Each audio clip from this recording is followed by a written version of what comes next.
muito boa noite. Sejam bem-vindos à quarta sessão à Pala de Walsh, aqui no Cinema Fernando Lopes. Antes de mais, obrigado por, entre 35 mil coisas interessantes que há para fazer, sexta à noite em Lisboa, tenham decidido estar aqui. Não, não é só, não, isso é uma pequeníssima parte, isso é uma pequeníssima parte. Não.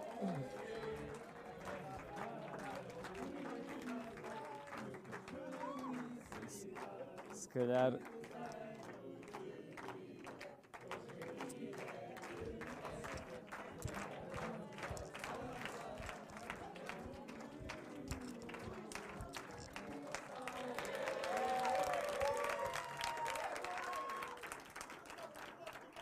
Pronto. Às pessoas que não me conhecem e estão aqui por comprar um bilhete, peço desculpa por este momento. Tinham-me ameaçado que iam cantar no final, decidiram fazer no início, portanto, ainda mais embaraçado fiquei.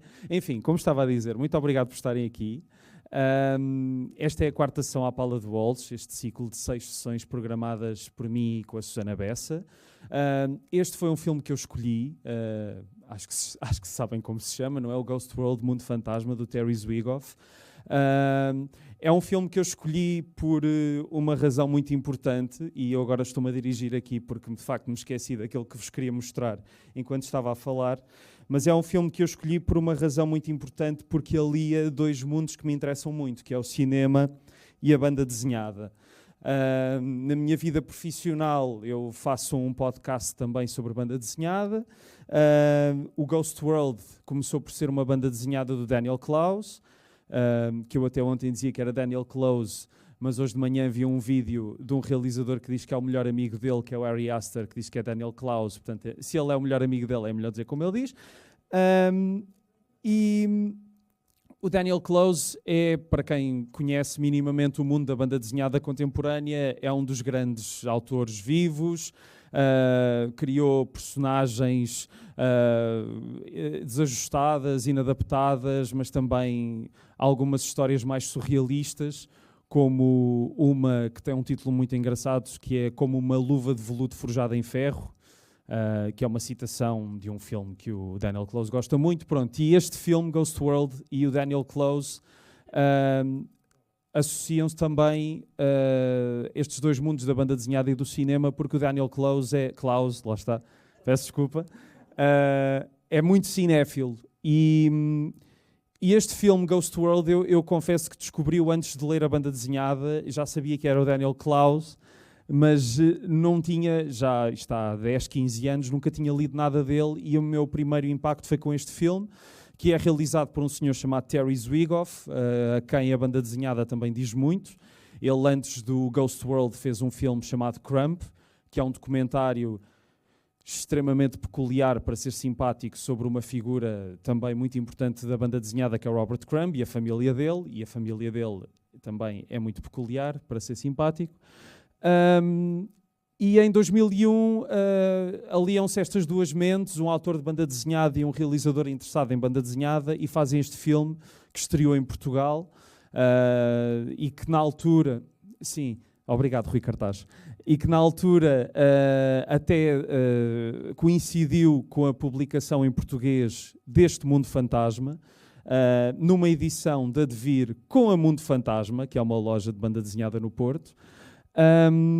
Eu acho que até se calhar a primeira vez que percebi o que era o Mundo Fantasma foi quando descobri a loja Mundo Fantasma, e quis há muitos anos, mas enfim. Este livro é uma série de episódios que seguem duas adolescentes saídas do secundário, um pouco indecisas em relação ao que vai ser o futuro.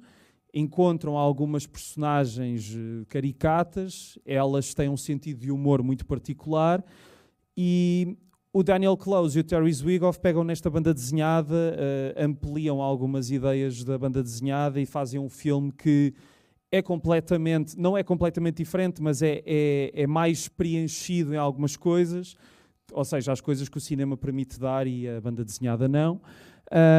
É um filme, eu acho que é um filme muito divertido, cheio de diálogos memoráveis. Estou curioso para perceber como é que esta sala repleta de pessoas vai reagir ao filme. Não sei quantas pessoas é que já viram o filme, já agora, só por curiosidade.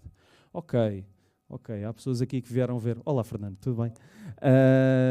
Aqui pessoas que vieram ver pela segunda ou terceira vez, ou quarta, e vamos ver o filme e logo a seguir vamos ter uma conversa com precisamente 2 autores de banda desenhada, que são o Derradé, o Dário Duarte e a Joana Mosi.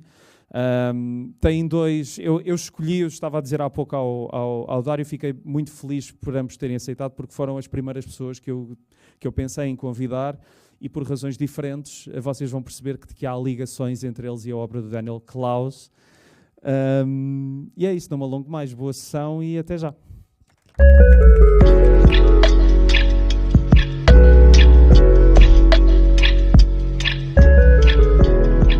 Boa noite, mais uma vez.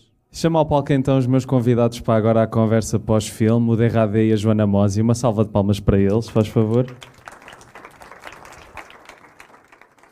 Há uma coisa, já que eles ainda estão a vir, uma coisa que eu não me lembrei quando convidei a Joana Mosi, que de facto falam do mangusto neste filme. E há um livro da Mosi que se chama O Mangusto. Exato. Dário, enquanto a Joana está a vir, se calhar começo por ti. Podes sentar aí se quiseres. Eu estou de pé porque uso isto também como mesa. Tu quando é que viste este filme pela primeira vez? Foi na estreia? Foi na altura em que estreou. 2002. É possível. Tinhas voltado a ver depois disso? Sim, tenho o DVD. Ok. Opa, sou daqueles doentes. Eu também, eu tenho o DVD português que deve ter das capas mais horríveis que já vi na vida. Não, e soube esta semana que há uma edição da Criterion em Blu-ray, fiquei assim meio a suar, mas não vai. Pois. Mas o que é que o filme te disse na altura, quando o viste pela primeira vez? Eu já conhecia o livro. E ele é bastante diferente. Ou seja, usar as mesmas personagens, há certas situações que ali se passam, mas há muita coisa diferente do livro. Ou seja, chega ao mesmo final, mas por outro caminho. Sim. E o Steve Buscemi, na verdade, é uma composição de várias personagens que aparecem no livro. É o tipo do date, que no livro é uma coisa que acaba logo ali, que é ele percebe que elas estavam à espera dele e vai ter com elas e olha fixamente para elas do outro lado do vidro do café. E é isso. É isso mesmo, sim. Ele é só isso, é a única participação dele. Ele aqui, na altura em que vi o filme, eu pensei, isto é o creme. Sim, totalmente. Mas pelo que eu li depois, também tem a ver com o Terry Zwigoff, que eles eram muito amigos, o Crumb e o Zwigoff. Ele também coleciona os discos de 78 rotações, mas acho que há ali uma mistura, mesmo aquela história dele, com a maneira como se veste e tudo, é muito Crumb. E já agora, se algum dia não tiverem nada para fazer, há um vídeo no YouTube do Robert Crumb a falar da sua coleção de discos de 78 rotações e a ouvir um fado português. Essa do fado não tem que... Acho que é um fado, é uma canção portuguesa dos anos 20. Acho que é um fado, mas é engraçado ouvi-la falar sobre isso. Sim. Portanto, foi um filme que quando tu viste na altura impressionou-te por ser diferente da banda desenhada e também por pôr uma... Gostei porque é uma adaptação, não é fiel, ou seja, não estás a ver a mesma coisa que leste no livro, não estás a ver, como por exemplo os Watchmen, está muito colado. Até o 300 acho que ainda é mais colado. E este é bom porque tu vês as mesmas personagens que tu já conheces, mas por uma outra perspectiva, ou seja, desenvolve mais a personalidade dela. Uma coisa que eu já não me lembrava agora é que o Josh aqui desaparece completamente. Sim, no livro ele tem um papel muito mais importante. Sim, ele aqui praticamente está ali só como muleta. Joana, e tu? Em 2002 não acredito que tenha sido a primeira vez que viste este filme, não é? Tinhas quantos anos?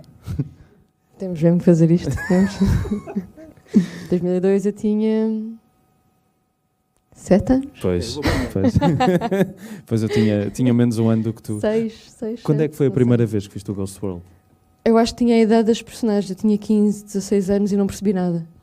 Não percebi nada do filme. Eu espero que elas tenham um bocadinho mais do que isso, não é? Porque senão... sim, pois quando eu penso sempre em secundário, eu fico sempre, ok, devem estar 15, 16, mas elas acabaram, portanto espero eu 18 anos. Esperamos todos nós nesta plateia. Sim. Não, mas eu sei que tinha 15, 16 anos e não percebi nada, mas eu fui ao contrário de ti, eu fui ver o filme porque li o livro primeiro e não percebi nada do livro também, mas fiquei super intrigada porque eu não percebi, achei aquilo altamente ofensivo, achei aquilo horrível E depois soube, olha, fizeram um filme disto, pode ser que seja melhor. E fui ver na internet, sacado. Sim, porque já agora esta história toda da caricatura do negro, do passado daquele restaurante, também é uma coisa que não existe no livro, e toda esta questão da escola de arte também é... Não, mas logo na altura a única coisa que eu senti foi claramente isso. O filme está escrito e está realizado para ser uma história coesa de início, meio e fim, enquanto o livro tem uma estrutura episódica, não é? Porque ele tem... Saiu em revistas ser realizado. Exatamente. Tanto, foi publicado primeiro na revista que o Terry Zwigoff teve para aí durante 15 anos, que era a 8-Ball. Não foi? O Klaus, ok. Mas parte também saiu no 8-Ball, ou não? Sim, é isso, mas a revista não é do Terry Zwigoff, como estava a dizer. Eu disse... sim, eu queria dizer do Daniel Close, claro. Disse Terry Zwigoff, peço desculpa. Antes de passarmos aqui a alguns temas do filme que eu gostei muito de recuperar, a ver agora, porque havia algumas coisas que eu sinceramente não me lembrava. Não me lembrava que entrava o Babu do Seinfeld. You're a very bad man. Eu também não. Eu tenho ali um grande fã de Seinfeld que percebeu logo. Mas antes de irmos para isso, eu gostava que falassem um bocadinho. Sim. Antes de falarmos disso, gostava que falassem um bocadinho da vossa relação com a obra do Daniel Clowes. Joana, tu tens uma relação académica que acredito tenha vindo muito depois de teres descoberto o Ghost World, não é?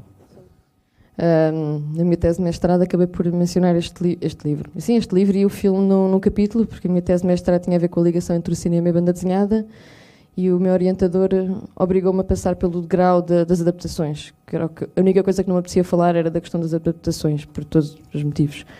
E decidi pegar neste exemplo porque foi o primeiro que me vem à cabeça em que a pessoa que fez o livro está envolvida também com a produção do filme. Neste caso, ele é mesmo o argumentista, em conjunto com o realizador. E eu queria tentar perceber qual é que foi a diferença ou não, ou que diferenças é que houveram no processo criativo dele a fazer uma banda desenhada e como é que ele conseguiu transportar isso depois para o filme. Foi basicamente isso que eu tive a ler, muitas entrevistas dele. E a conclusões é que chegaste já agora? Não sei se foram conclusões, mas foi bastante interessante. Pelo menos a mim foi muito interessante. A primeira coisa que me chamou a atenção e que ele fala bastante sobre isso foi que ele interpretou fazer o filme como uma segunda oportunidade de repensar as personagens, de repensar as ideias, ou seja, enquanto no livro, quer dizer, aquilo é um livro porque agora é uma compilação. Aquilo foi pensado como fascículos, portanto ele tinha esta estrutura episódica e ele ia pensando na história à medida que tinha que fazer mais um episódio. Portanto, ele, quando fez o primeiro episódio, não estava a pensar no último. Enquanto, quando ele foi fazer o filme, ele reescreveu tudo, tendo em conta a fazer uma coisa coesa. E ele disse que gostou bastante desse exercício de pensar, que é uma estrutura clássica de início, meio e fim. Por isso teve que repensar, obviamente, as personagens. E foi aí que surgiu a personagem do Seymour, porque ele fazia sentido para os temas que ele queria tratar, para desenvolver melhor estas caricaturas todas, estas personagens estranhíssimas e... Ele é engraçado porque nos últimos dias também vi os outros 2 filmes que são adaptações da obra dele. Eu vi, são adaptações que ele também próprio escreveu. Uma é o Wilson, como tu estavas a dizer, que é com o Woody Harrelson, que é um filme engraçado, é um filme de 2017. Também é curioso ver o que é que ele faz com aquele livro, que basicamente são histórias de uma página que depois têm uma continuidade. E depois há um filme que veio 5 anos depois do Ghost World, que é o Art School Confidential, que também é do Terry Zwigoff, e nesse caso ainda é um trabalho de adaptação muito mais aprofundado, porque o ponto de partida era uma banda desenhada só com 4 páginas. E eu agora já tinha ficado com essa ideia, mas agora a rever o Ghost World ainda percebi mais que basicamente o Art School Confidential é toda esta história da escola de arte deste filme, mas num filme de 1h40, que é muito engraçado também. Não é tão engraçado como este, mas é engraçado, marcante, mas tem coisas muito, muito interessantes. Dário, tu, além de seres obrigado por estarem a passar o microfone. Além de seres um autor de BD com muita coisa no humor, tu és também um grande conhecedor de banda desenhada e tu chegaste a estar com o Daniel Clowes quando ele esteve cá no Amadora em 2002, não é? Pedi-lhe um autógrafo. Eu acho que nem sequer falei com o homem, só pus à frente, ele assinou e eu saí. Tirei uma foto, que ele estava com o Charles Burns ao lado. Outro também tenho autógrafo dele. Isto era uma altura incrível em que esses autores vinham... não é? Era, e a maior parte da malta não sabia quem eles eram. A sério? Não... Sim. Estavam, sim. Ouvi, sim. não estava lá, mas ouvi relatos desses. Não, é Estavam verdade, cá essas é super estrelas e... verdade. Sim, o Blanc, O Christophe Blanc, sim. teve cá muita gente porque editaram o Isaac o Pirata, mas também muito pouca gente sabia qual era a escola dele. E talvez a maior parte das pessoas que estão aqui se calhar também não saibam quem é o Isaac Pirata e o Christophe Blanc, não é? Peço desculpa. Não, é uma coisa que Não, mas dentro da banda desenhada... Não, não é? o Festival da Amadora trazia muitos autores que nem sequer tinham cá a obra editada e então muitos deles tinham ali 2 ou 3 pessoas só e depois ficavam ali a tarde toda, coitados.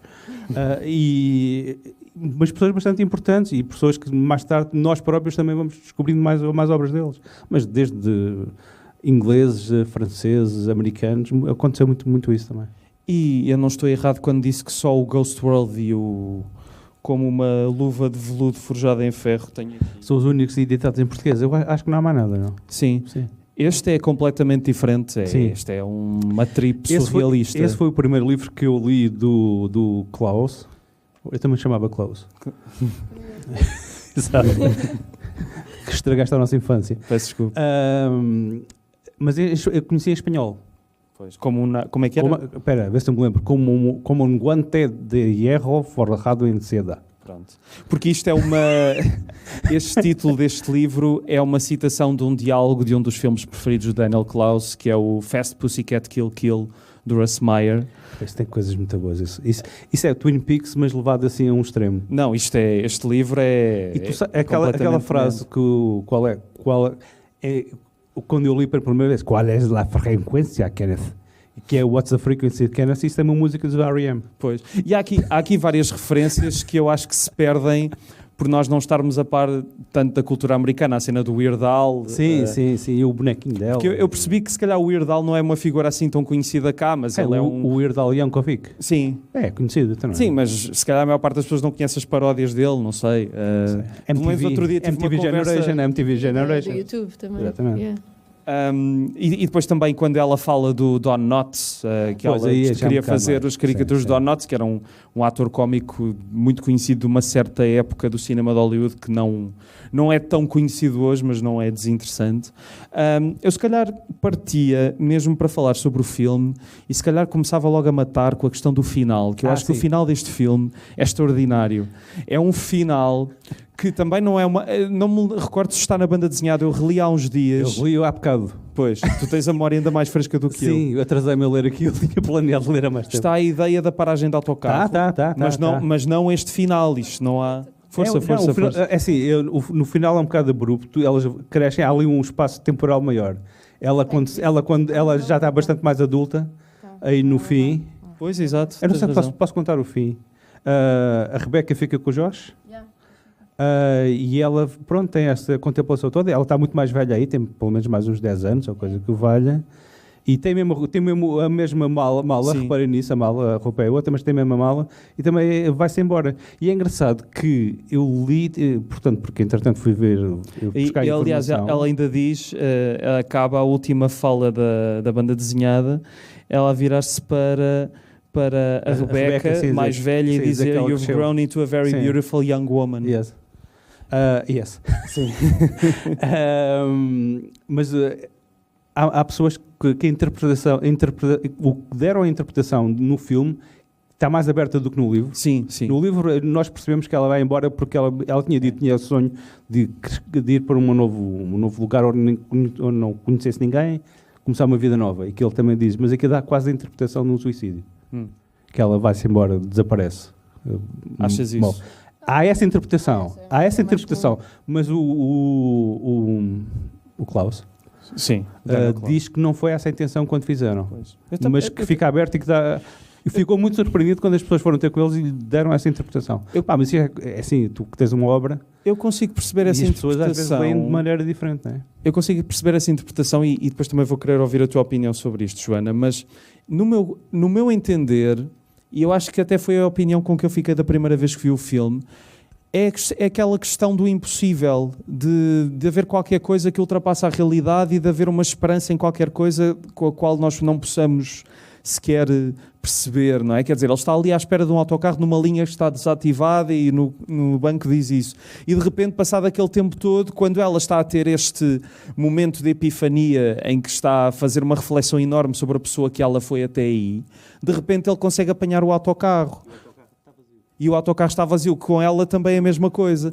Eu não quero acreditar que seja um suicídio porque acho que é demasiado mau. E eu acho que pode haver... Eu acho que o Klaus, e percebi isso agora a ver os outros dois filmes... Eu sei. Mas eu acho que ele quer sempre tentar arranjar uma redenção para as personagens dele, mesmo que sejam horríveis. O Wilson, no caso do filme, ele é uma pessoa muito mais simpática do que é na banda desenhada. Chegaste a ver o filme? Pois. Não, vale a pena. Mas tem coisas daqueles diálogos terríveis cá na banda desenhada, só que tem mais qualquer coisa. E eu acho que ele percebeu, no cinema, que as personagens têm de ter mais qualquer coisa. Acho que têm de ser mais redimíveis.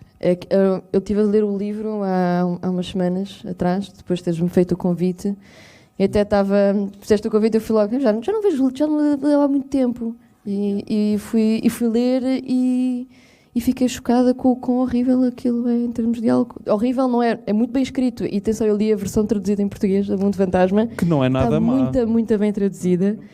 Não, está muito bem traduzida. Tá. Também foi a primeira vez que li, foi nessa e esbardalhei-me a rir com aquilo. Também foi a primeira. Está muito bem escrito, está muito bem adaptado. E eu não me lembrava do quão horríveis elas eram. E há uma parte de mim que cada vez mais gosto deste tipo de histórias em que seguimos personagens que são irredimíveis. E não é suposto nós estarmos a torcer por elas, apesar de inevitavelmente o fazermos, não é?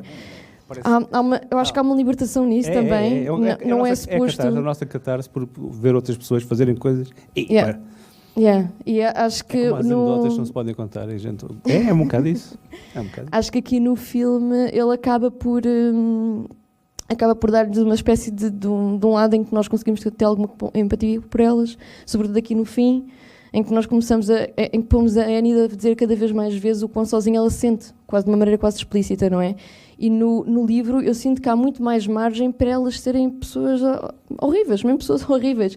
Que acho que é interessante como ele escolher a idade da adolescência, não é? Porque há aqui muitas coisas que, acho que vamos todos admitir, a ter a primeira pedra, quem não, que pensa estas coisas diariamente, não é? Tipo, muitas das vezes eu conduzo, ok? Eu estava a me identificar com aquela cena e é aquela coisa que eu digo a muitas pessoas que se quiserem ver com quem eu realmente sou, andem num carro comigo, não é? E eu começo a gritar. Não é?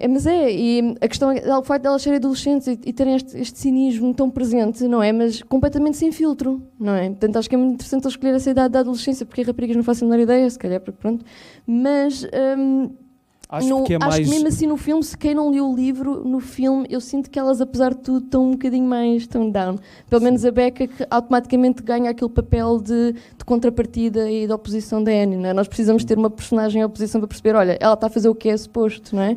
E ela rapidamente acaba por acalmar, por assim dizer. No livro demora muito mais tempo para isso acontecer. Porque lá está, há coisas que quando são ditas têm um efeito muito mais, não é, do que estando escritas, e depois acho que sendo duas raparigas é muito mais chocante, acho eu, há algumas coisas ali. Não, eu estou a pensar no público e ao cinema em 2001, percebes? Claro.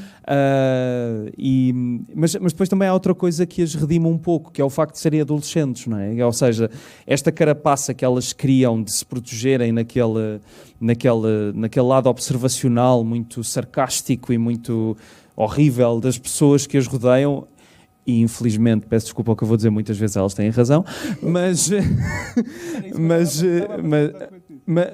lá está, quer dizer, sabemos que é uma fase e provavelmente aquelas duas miúdas vão crescer e se calhar vão ficar tais como os outros que com um Big Mac e um par de Nikes ficam satisfeitos, como diz o Steve Buscemi. O Daniel Klaus disse que meteu parte da personalidade deles nas duas miúdas. Uma parte numa e outra parte na outra. E a Enid, na BD está mesmo explícita, chama-se Enid Kozlow, que é o anagrama de Daniel Klaus. É como se fosse quase um alter. É o anagrama de Daniel Klaus? Sim. Pois, faz sentido. Faz sentido, não tinha pensado. E que outras coisas é que vos assaltaram os sentidos agora a ver o filme? Para a banda sonora. Fantástica, não é? A banda sonora. Eu adoro aquela música do Devil Got My Woman. Eu saí do filme, tive que logo comprar o CD. Encomendei logo. Sério, aquilo bateu-me. Toda aquela conversa da... Não, e a música, eu achei muita piada. Quando ela está lá na feira, vem da garagem, e ela tira um álbum, e ele disse, este não é o primeiro álbum, o primeiro ou o segundo álbum da banda do Robert Crumb. Exatamente. Esse tipo de música é porreira. Estou a começar a gostar. Estou a ficar velho. Estou completamente. Queres voltar aos anos 20? Aos meus anos 20. Joana, e tu? Não sei. Eu continuo a achar aquilo para mim que é mais interessante no filme é que ele conseguiu de alguma maneira, apesar de em termos de enredo ser completamente diferente ou ser estruturalmente diferente, e está a incluir as personagens novas e etc. Aquilo que eu achei fascinante é que a ver o filme eu sinto uma enorme presença do livro, não pela parte da história, não por até as personagens são relativamente diferentes, estou a falar das principais, mas há uma coisa que eu acho que eles fazem muito bem nisto, que é, independentemente do que estava a acontecer, e era isso, eu estava sempre a rir-me durante o filme e nem era do que elas estavam necessariamente a dizer umas às outras, ou o que seja, mas era aquilo que acontecia na parte de trás delas. Sim. E eu acho que isso está tão bem apanhado, não é? Esses pequenos pormenores isso é o que faz a textura e isso é o que dá identidade ao filme para mim. Estava um gajo num café, melhor o eclair no... Por exemplo, ou uma parte em que elas, mesmo agora aqui no fim, em que a Scarlett Johansson é tipo, ok, eu quero arrendar a casa neste bairro, qual é o problema? Um bairro normalíssimo, e depois está uma grávida a passar lá atrás a fumar. Aquelas coisas que eu vi que isto não dá para inventar, não é?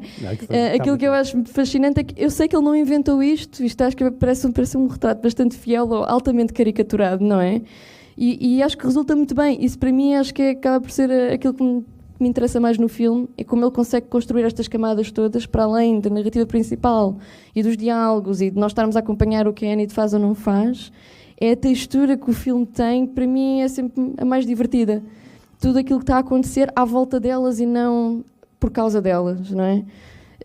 E sobretudo se nós prestarmos atenção, eu também tenho essa postura com a banda desenhada, eu gosto das coisas que me obrigam a ir ver várias vezes. E eu vi este filme mais vezes porque eu nunca o percebia. Eu vi este filme e ficava sempre incomodada. E acho que isso causava-me imensa estranheza e por isso eu queria vê-lo outra vez. Porque havia era uma grande estranheza, achava-me altamente desconfortável, mas de alguma maneira eu queria ver aquilo outra vez, sabe porquê? Se calhar mesmo por aquilo que acho que o filme também me mostra muito bem, que faz muito parte da adolescência. E se eu agora já fico nostálgica a ver isto, e estou mais próxima da idade delas do que da do Seymour, é esta coisa de... Epá, isto é esquisito e eu quero perceber porquê. Eu agora já sou muito cínica. Agora, quando uma coisa é esquisita, mais facilmente eu digo, já chega, isto não é para mim, eu sei o que é que gosto. E acho que o filme também mostra muito bem isso entre o que é que o Seymour simboliza e o que é que elas, de certa forma, idealizam, não é? Não sei se elas simbolizam, mas elas idealizam. Aquilo é totalmente idealizado também, não é? O que é a juventude e o que é nós chegarmos ao conforto de uma idade adulta, porque o Seymour, teoricamente, é o que a Enid achava que queria ser. É uma pessoa que está altamente confortável dentro dos seus gostos, tem um quarto decorado. Não é muito diferente daquilo que nós sonhamos enquanto adolescentes, não é? Adolescentes é aquilo que a Annie está a fazer, que é, eu adoro o punk rock, agora vou pintar o cabelo de verde e toda a gente tem que perceber que eu adoro isto. Mas no dia a seguir ou no próprio dia... Mas depois chegas a casa, tipo, pá, ninguém achou fixe, então bolas, vou ter que pintar o cabelo de preto, I guess, não é? Tipo, bolas, não é? É uma parte de mim que isto é altamente aflitivo e acho que todos nós passamos por isto em diferentes graus. Mas este filme, para mim, dá-me essa nostalgia. E acho que, como eu vi o filme também, está aos 15, 16 anos, na altura fiquei, não tem piada nenhuma. Ela estava bué fixe, não sei o que os outros são tão estúpidos, não é? E agora olho e fico, pois olha. O casting está fabuloso. Sim. Eu acho que a Viúva Negra ficou mesmo ali... Não, quando vi... fisicamente estão muito parecidas com o raio das personagens. E há uma coisa que eu tive um amigo que não pôde vir a esta sessão, que estava no Cineclube de Sintra, mas ele reviu o filme há uns dias e disse-me que aquilo que lhe saltou à vista foi que o filme é muito mais melancólico do que ele se lembrava. Sim. Porque há uma coisa aqui que também tem a ver com a disposição que o filme nos pede, que eu acho que, na minha modesta opinião, não acho que seja um filme difícil, mas é um filme que está... E há poucos filmes, acho eu, que conseguem fazer isto, que nos está a mostrar como uma personagem se vai alterando sem estar a acontecer nada, não é? Sim, Todo este segmento final com a Annie Sim, há o crescimento delas. é incrível, não só de acting, mas também de montagem, porque consegue passar toda a confusão de sentimentos que está naquela cabeça, sem precisar dizer realmente nada. Isso é incrível. E vês o crescimento das personagens, que elas no início do filme são completamente diferentes como chegam ao fim do filme. Sim. E muitas vezes isso não acontece. A jornada do herói. Sim. E depois também há outra coisa, voltando à personagem do Steve Buscemi, que é também outra diferença que eu encontro em relação à banda desenhada. Que é um grande ator, esse gajo. Que é um grande ator. É que, de facto, essa personagem serve para a Enid se revelar de uma forma que não se revela na banda desenhada. Tudo o que estavas a dizer, essa descrição, eu não imagino que exista na Enid da banda desenhada. Aquilo está tão formado na cabeça dela que eu acho que ela... Lá está, é por isso que a personagem, que é supostamente a do Steve Buscemi no livro, dura 4 páginas. Sim. E é uma andota.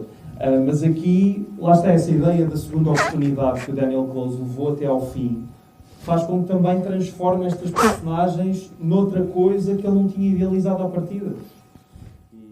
Saúde. Não sei se alguém tem algum comentário a fazer, estejam à vontade. Entretanto, também, já falaste da banda sonora. Eu acho muita piada aquela cena toda dos colecionadores de discos. Há uma coisa, um pormenor. O início do filme, salvo erro, acho que era o Daniel Close que tinha aquilo, e eles andaram com problemas porque não sabiam se podiam incluir ou não. A cena indiana. Conseguiram chegar à fala com os filhos do realizador desse filme porque eu não conseguia identificar. E já não sei quem é que lhes conseguiu arranjar um contacto de uns produtores indianos que tinham trabalhado. Eles foram à procura disso e aquilo era um filme qualquer dos anos 50, tinha sido um grande sucesso lá, e então as coisas conseguiram-se desenvolver para conseguirem incluir isso dentro do filme. Estavam com um bocado de receio. E a entrada é brutal. Sim. A música é muito gira. E depois há outra coisa também que mostra o tempo que este filme, o ano deste filme, que é toda aquela cena da coffee shop em que vai lá o senhor... Sim. Aquilo já está ali a mostrar, isto vai acabar. É uma personagem que aparece no 8 Ball. Mas aquele tipo de... Sim. Qualquer pessoa pode ir... Não, acho que... Eu por acaso não sei se mais alguém sentiu isso quando... Os monitores. Como? Os monitores que aparecem também. Não só os monitores, acho que era... Ou seja, parte da textura e parte da identidade do sítio onde elas vivem, naquela cidade praticamente anónima, mas ao mesmo tempo não é constantemente em todas as cenas há presença de uma marca qualquer. Ou seja, logo uma das primeiras coisas que eu reparei, eu lembro-me de reparar isso das primeiras vezes que vi o filme e achei super estranho, e agora não é estranho todo, quando há logo a cena da graduation, da formatura delas, não é? Está lá, não sei o quê, High School Graduation sponsored by Dunkin' Donuts, que é uma coisa que se calhar era uma caricatura, mas hoje em dia o facto de eu estar a ver o filme e estar permanentemente a ser bombardeada com marcas, eu fiquei com o cansaço que eu tenho quando estou no Instagram. E fiquei, se calhar, eu percebi que isso não está tão presente da mesma maneira no livro como pode estar aqui no filme, porque aqui no filme nós temos o acesso à imagem real, não é? A imagem fotográfica, portanto, ele faz muito bem esta mudança entre a escala aproximada e depois de repente nós temos ali uma pequena Annie no meio daqueles billboards todos e neons e anúncios e números de telefone e não sei o que mais. Há este bombardeamento das marcas, das presenças, da publicidade, que é altamente cansativa. E é quase impossível escapar àquilo. E eu fiquei, uau, se isto na altura era cansativo, como é que agora é normal uma pessoa sobreviver a estar permanentemente a ser bombardeada, tanto digitalmente como fisicamente, não é? Não sei se pensaram nisso, isso é uma coisa que me causou imensa impressão no filme. Não sei se há 10 anos atrás eu senti isto, mas desta vez foi das coisas que mais me... Isto porque estavas a perguntar o que é que te chamou a atenção. Do início ao fim, era billboards, tudo era sponsored by... Agora é um bocadinho mais bem feito, mas Welcome to America. Exatamente, a cena toda do outro tipo lá na Mercedes. Está, o melhor que tu podes querer é uns Nikes e um hambúrguer, não é? E eu acho que o filme faz essa crítica de uma maneira subliminar, mas às vezes até é bastante explícita, que este é o contexto em que a história surge, não é? Nós não podemos esquecer que a história é contada também neste contexto, os personagens fazem parte deste universo, que é o início... Ou se calhar a continuação à segunda etapa daquilo que nós estamos a viver agora, que é absolutamente assustador, não é? Há uma coisa que me escapou agora a ver o filme e que está no livro, que é o Ghost World, que no livro são graffiti. E não sei se aparece no filme, sinceramente. Passou-me. Confesso honestamente, estive atento e também não... Não aparece em lado nenhum. Eu não posso garantir, por acaso. Engraçado, não é? Porque eu estava com essa ideia de ver se aparecia. E não me lembro. Se calhar a metamorfose que o título leva tem a ver com o final, não é? Ou seja, Ok. está no final. Sim. E não naquela ideia de ser duas palavras que vejo sim. da banda desenhada. E sabes que eu estavas a falar dessa questão do bombardeamento da publicidade. E é por isso que eu acho que eu gostei muito do último livro do Daniel Close, que é o Mónica.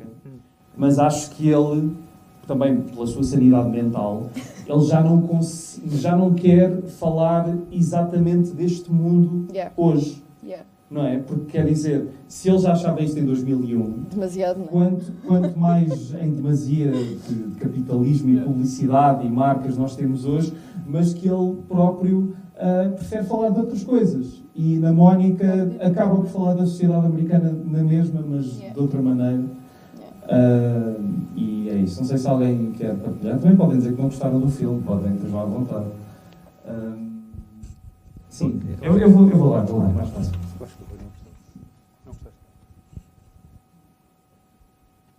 Boa noite. Tu há pouco tinhas falado da experiência de ver este filme com a idade das protagonistas, não é? E por um lado não tinhas percebido nada, mas tinha deixado algum fascínio, não é? E portanto, a minha pergunta é se vocês acham que faz sentido ver este filme com a idade deles, mostrar a um adolescente. É uma boa pergunta. Queres começar? Você é mais velho. Vou ter que meditar. Faz sempre bem ver filmes com... Provavelmente não vai conseguir, tal como a Mosi também quando viu, não vai conseguir apanhar todas as nuances do filme. Não é necessário, exatamente. Mais tarde pode revê-lo e ver, olha, tive o hora de ter uma segunda leitura. Não faz mal nenhum. Aliás, Bia, tu viste o filme com que idade a primeira vez? A Beatriz é a filha. É a minha filha, exatamente. 17? Ok. Percebeste alguma coisa do filme? Ok, exato. Olha, vês. Não sei, acho que partilho dessa opinião, mas acho que pode ser interessante, nem que seja pela experiência de... Eu, quando vi este filme, não senti que ele era datado. Eu agora olho para este filme e já parece que o filme aconteceu há não sei quanto tempo atrás que aconteceu. Mas eu lembro-me quando vi este filme, e eu era adolescente entre 2000 e 2010, não é? Eu não senti o filme datado. E o que é engraçado, ou seja, para mim agora é quase impossível conceber, mesmo que seja ficção baseada em realidade, mas mesmo que seja ficção, não haver presença de um telemóvel ou das redes sociais. E há aqui montes de anedotas e montes de coisas que acontecem porque não há um telemóvel. Eu lembro-me de passar... Há aqui muitas coisas que eu também passei enquanto criança, nunca a este nível extremo, atenção, nunca persegui ninguém a este nível. Mas eu lembro-me de, com as minhas amigas, ou com uma amiga minha, várias vezes seguirmos pessoas na rua para ver onde é que elas iam. E nunca aconteceu nada de estranho, mas havia esta coisa de... Era muito mais fácil ver um desconhecido, por exemplo, e acho que era esse desconhecido que faz parte do crescimento, que é o que é que vai acontecer se a gente fizer esta coisa. E era muito fácil, tal como estas miúdas, vínhamos de um meio altamente protegido, altamente privilegiado, então não havia a possibilidade de imaginarmos perigo. E há muita coisa que também parte do facto de não haver uma tecnologia que nos ajudasse a chegar aos nossos meios muito mais facilmente. Agora, provavelmente, há adolescentes, e eu já vi isto com alguns adolescentes, que a primeira pergunta é: ei, ganda seca, man, agora com o Instagram podias logo sacar quem quer o gajo. E é verdade. E vês outras coisas. Eu faço isso com a minha irmã. A gente quer sacar uma pessoa, vamos lá ver. Não sei o quê, começamos a ver as fotografias das férias. É outro tipo de stalking, não é? Agora, eu acho que pode ser interessante por esse estudo antropológico, não é? Olha, qual é que é as diferenças? Agora, se vão apanhar ou não, acho que depende também das experiências de cada pessoa. Acho que é sempre interessante. Eu venho de uma família em que os meus pais me meteram a ver filmes estranhíssimos com 5 anos. Meu pai pôs-me a ver, como é que aquilo se chamava? Para um documento. Não 8,5, esse foi só aos 12 anos, mas... Eu acho que o filme mais estranho que os meus pais me meteram a ver com uma tenra idade foi O Cozinheiro. O Ladrão, a Sua Mulher e o Amante dela. Com 7 anos. A minha mãe achou que eu ia gostar. Okay. Minha mãe disse: tu gostas de pintura? Bem, o filme tem várias referências de pintura. Ela achava interessante o facto. É um filme em que a câmera anda assim de uma esquerda e para a direita. Porque eu gostava de ir à Casa Assombrada nas feiras populares e ela achou que... Enfim, era uma parte, não tem nada a ver com nada. Mas para dizer que ainda hoje estou a falar do filme, não é? Tenho 32 anos e estou aqui... Olha, lembro-me de quando vi o filme com 6 anos, marcou-me. Não sei, voltaste a ver depois disso? Não. Ainda estou a preparar-me emocionalmente. Quero obrigar a minha mãe a fazer isso comigo agora, portanto... Eu não costumo gostar muito do Peter Greenaway, mas esse filme é... Curiosamente voltei a vê-lo na faculdade, porque eu fiz Belas Artes, portanto este filme para mim é especial também porque eu identifico-me com toda aquela experiência estranhíssima de... Sim! Exatamente. Essa cena, já agora falar um bocadinho dessa cena, porque também foi aquilo que achei mais graça da primeira vez que vi. E se bem que aquilo é um bocadinho caricatural, houve pessoas que estavam na minha fila que estavam a delirar com aquela cena, porque estavam-se a rir. Eu não sei se eram também pessoas de uma escola de artes ou assim, mas aquilo... Artistas. De certa maneira, aquilo faz algum sentido, não é? Eu acho que está. Tanto como aluna, porque eu fui a aluna que fez um pônei, por exemplo, eu faria completamente aquele pônei. Tipo, lembram-se quando estava a passar os desenhos todos que os alunos fizeram, às tantas há um pônei e eu parto-me a rir porque eu fazia aquele pônei, claramente. Eu teria feito e fiz o pônei. Não, mas acho que está altamente caricaturado, obviamente, está super exagerado, mas se calhar rimos todos porque lá no fundo, se mais alguém aqui partilhou a experiência de tirar pintura ou qualquer coisa assim do género, sabe que aquilo... Pronto, sabe que aquilo acontece, não é? Sim, mas, pronto. Há uma coisa também engraçada que diz muito do tempo em que o filme saiu, que é a questão do anúncio na revista, não é? Eu não sei se essas coisas ainda existem nos classificados. Sei que há aquelas coisas que, enfim, não são bem esse tipo de anúncios, mas A secção relax? Sim, não é isso. Mas aquilo que é engraçado, 25 anos depois, é que nós muito mais facilmente demos a nossa privacidade por uma troca de uma afeição rápida das pessoas, não é? Quer dizer, passámos de um tempo em que, se calhar, a coisa que uma miúda faria mais rapidamente é mudar a cor do cabelo para ver se pega, para estamos a toda a hora a partilhar a nossa vida, às vezes sem saber bem o que é que a repercussão que aquilo vai ter, a troco de uma recompensa muito rápida e fútil. 25 anos depois, parece-me que é aquilo que é a única coisa que eu gostava que voltássemos a 2001. É a única coisa. Não tudo o resto, porque depois eu vou... Enfim. Para 11 de setembro também acho que está naquela coisa do fim da história, não é? Ainda estávamos muito a viver nessa ilusão do fim da história. Sim. Portanto, se calhar, essa altura se calhar era fixe. Depois disso é que... Atenção que eu acho que refugiarmos na nostalgia pode ser um bocadinho perigoso, não é? Pode ser um bocadinho perigoso. Olha o Seymour. Sim. Olha o Seymour, não é? Não quero voltar às cassetes, apesar de haver pessoas que adoram cassetes de vídeo e de música. Agora há imensos artistas que lançam, mas achei engraçado isso das dinâmicas e lá está, quer dizer, toda a relação do Seymour com a Enid é extremamente... Eu a rever o filme, voltei a sentir-me totalmente desconfortável e acredito que quem estava a ver o filme pela primeira ou a segunda ou terceira vez também sentiu isso. Mas acho que aquilo é feito com tão... De certa forma tem alguma sensibilidade. A construção daquela relação não é uma coisa... Foi uma coisa muito bem pensada. Não é gratuita. Sim. Não é gratuita, há ali uma evolução na relação, sim. E acaba por... Pronto, depois funcionar para esta outra metamorfose que a personagem dela ganha no filme que não tem na banda desenhada. Se bem que eu acho que a banda desenhada é ótima também, é uma experiência diferente, talvez muito mais engraçada. São dois animais diferentes? São dois irmãos. Siamesas, foram gostadas? Não. Não sei se alguém tem mais algum comentário ou pergunta para fazer. Ricardo, quero ver o que é que vais dizer. Estou curioso. É só, acho sempre estranho quando eu ponho isto, mas não, é mais uma observação. Eu vi este filme há 16, 17 anos, portanto, estou com 43, um bocado por aí, 20 e tal, e eu acho que na altura eu achei tipo fixe, porque eu acho e agora, quando eu vejo isto,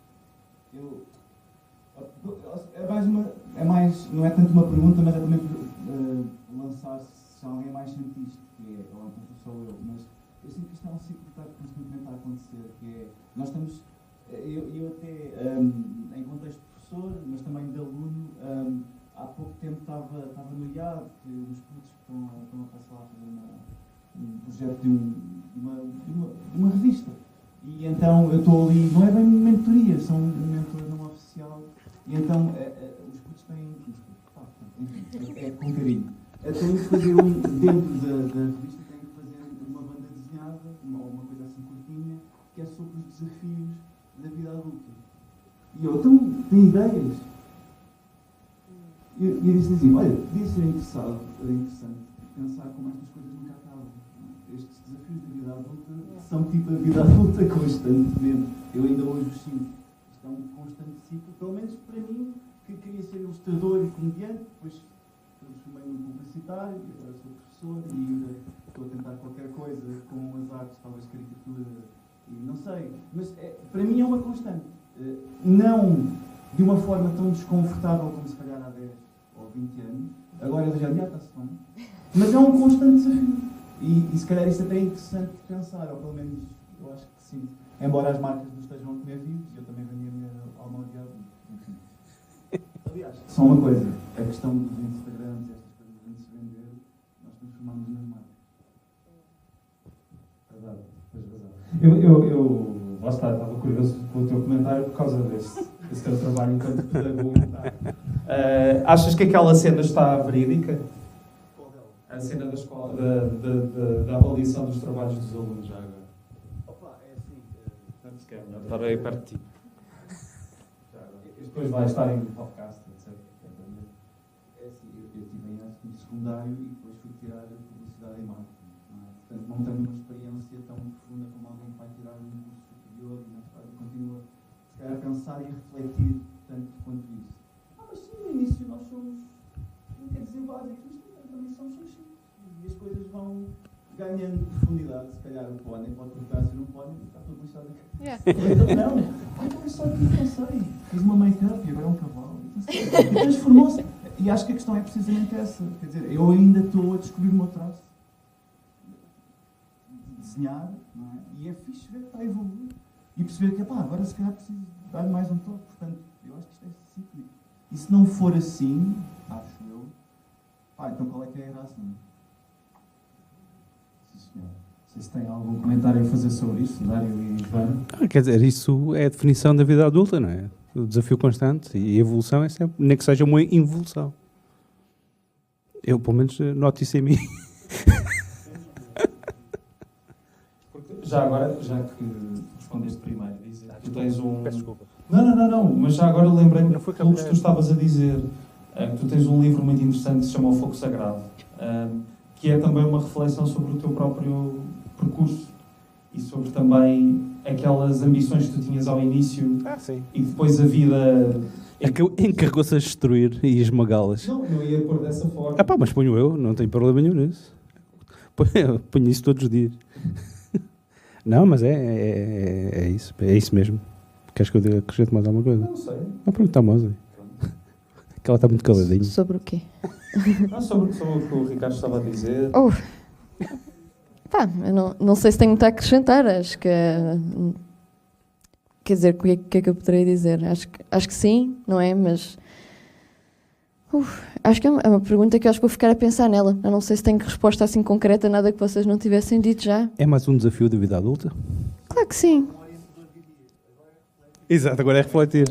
Posso dizer que por exemplo, estava a conversar com a minha irmã. A minha irmã, ao contrário de mim, quando há duas irmãs, é sempre assim. Há uma que tem um negócio e vai se safar e depois há a outra. E a minha irmã tem um negócio e então às vezes... E ela às vezes acha, que é muito simpático da parte dela, que eu posso ajudá-la no negócio dela. E eu estava a falar com ela sobre como podíamos fazer umas embalagens. E eu disse, Rita, é só dizeres-me o que é que tu queres e eu tento ajudar-te a fazer estas embalagens, apesar de eu não ser designer nem nada. E ela disse-me, o pior é que eu não sei o que é que quero. E eu assim, mas Rita... E ela disse isto com uma enorme aflição, tipo, o pior é que eu não sei o que é que quero, eu não quero ser aquela cliente horrorosa que vai ter contigo e diz, olha Joana, arranjei o que eu quero, o pior é que eu não sei o que é que eu quero. E eu virei para ela e disse, Rita, mas isso é fascinante, agora quer dizer que podemos descobrir as duas juntas, não é? Isso é que é o processo. É a gente descobrir juntas como é que vamos chegar à melhor forma de criar esta embalagem. E ela, pois, mas eu não sei se tenho tempo para isso. E eu percebo, ela tem razão, ou seja, nesta coisa da tal procura constante, para mim é quando é que encontramos o equilíbrio entre estas duas necessidades, não é? Isto quando estamos a falar de trabalhar, nem vou dizer trabalhar da criatividade, porque acho que isso é uma coisa altamente antagónica, mas quando tentamos fazer da criatividade algo que nos poderá dar sustento. Acho que esse vai ser o conflito eterno, sobretudo para quem decide fazer uma coisa destas, não é? Uma coisa destas, ou uma coisa destas. É um conflito constante. E sempre foi. E se calhar agora, que estamos a lidar com umas certas dificuldades muito específicas, torna-se ainda mais evidente. Porque parece que temos que optar, não é? Depende do ângulo, depende se calhar da altura do dia que me tiverem a perguntar, depende da altura do ano, depende do salto que tiver no salário, não é? Mas acho que não sei se eu acredito que o filme e o livro estão a colocar, obviamente, essa pergunta no momento em que é feito por duas pessoas que estão a fazer um livro, não é? Que estão a fazer um filme. Onde é que está esse tal equilíbrio de nós temos que corresponder a ter que pagar uma renda, porque isso está muito presente no filme, não é? Temos a Becca a dizer, pronto, eu vou arranjar um trabalho. Nós nunca ouvimos dizer se ela gosta de trabalho ou não. Isso é altamente irrelevante. E uma coisa que eu acho refrescante neste filme, se é que posso dizer que é refrescante, não é? Nenhuma destas duas adolescentes tem ambições profissionais. A maior parte das narrativas que eu cresci enquanto adolescente, e eu tive, se calhar é por isso que o filme me confundiu tanto, agora que estou a perceber isso a primeira vez, as coisas que eu consumia quando tinha esta idade era sobre adolescentes e jovens que tinham muitos sonhos. Queria ser bailarina, queria ser astronauta, quer ser Ana Montana. Ou seja, a narrativa, a própria história é há esta pessoa jovem que tem um talento e vai perseguir um sonho.